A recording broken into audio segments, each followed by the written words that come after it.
O famoso diga o que disser, a Constituição de António Costa no início desta situação da Covid-19 também ficou famoso.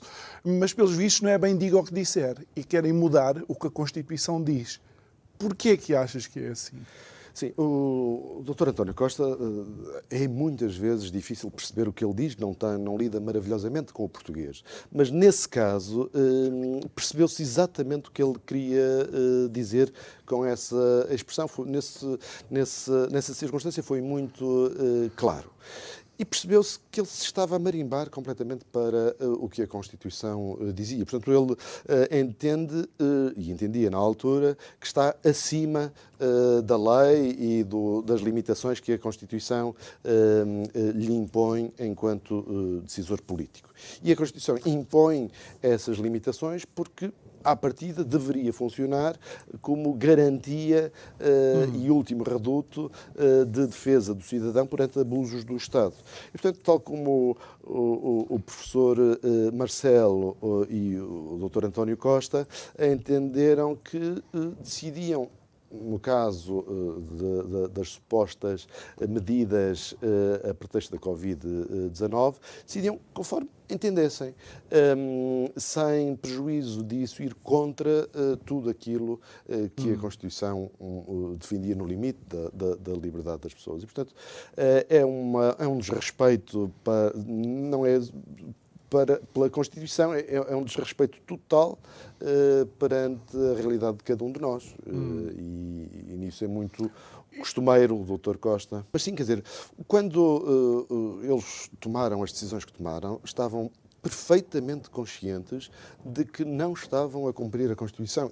E portanto, sentiram que tinham de promover um quadro legal que os deixasse ainda mais confortáveis para os seus desmandos. No fundo, a revisão constitucional existe hoje para colocar em marcha, não é só a questão dos metadados, mas é sobretudo a questão da lei de emergência sanitária, que é basicamente um cheque em branco para o Estado e, enfim, os órgãos administrativos e as agências do Estado definirem aquilo que bem entenderem ser, do ponto de vista deles, e é muito discutível que essas coisas sejam objetivas, o que fazer em casos eu penso de emergência. Que neste momento a hipocrisia é reinante, porque vemos as declarações de alguns responsáveis quanto àquilo que são as manifestações na China por causa da política de Covid-0 do Partido Comunista Chinês,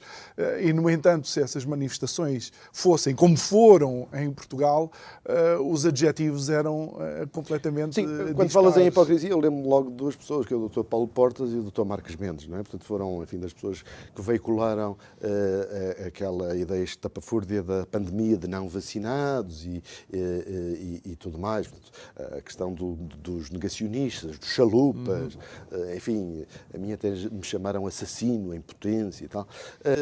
Eles não são destituídos de inteligência, mas a dada altura deste processo e destes anos perceberam que erraram clamorosamente.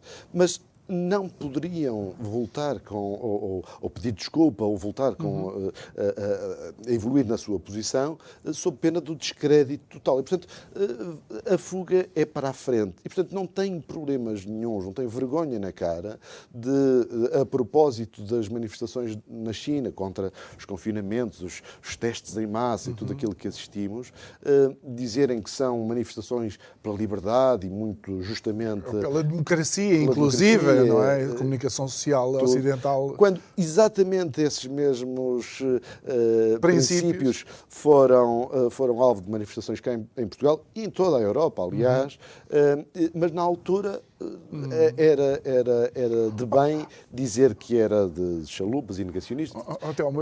Ninguém diz nada sobre a Suécia, nem ninguém diz nada, por exemplo, do excesso de mortalidade que existe em Portugal.